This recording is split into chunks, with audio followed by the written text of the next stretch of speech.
وخلق الجان من مارج من نار، اور پیدا کیا جن کو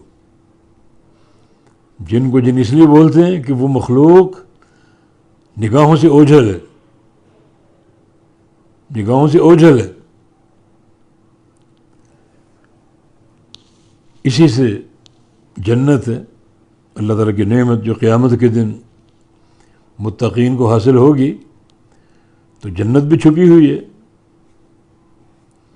اسی سے مجنون پاگل آدمی، اس کی عقل چھپی ہوتی اور اس کی عقل کارآمد نہیں ہوتی. تو جیم نون جو مادہ ہے اس میں چھپا ہوا ہونے کا معنی ہے. تو خلق الجان، اور جن کو پیدا کیا، یہ ایک مخلوق ہے جو نگاہوں سے اوجھل ہے. کس چیز سے پیدا کیا؟ من مارجن شعلے سے، من مارجن شعلے سے، من نار آگ کا شعلہ، آگ کے شعلے سے.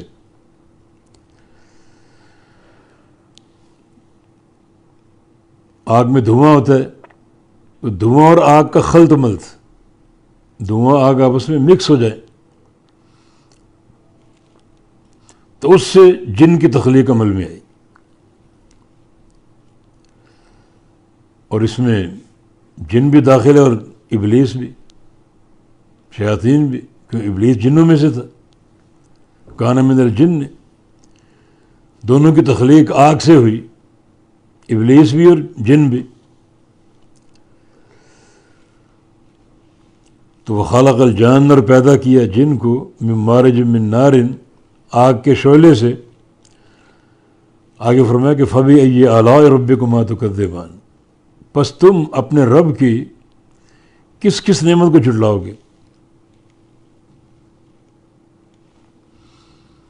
اب یہ نعمت کیا ہے؟ انسان کی تخلیق،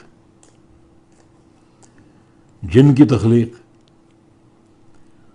اور انسان کو وہ سارے اعضاء اور قوا عطا فرمانا. اس طرح جنوں کو بھی، جس سے وہ چل پھر سکیں، اپنا کام کاج کر سکیں.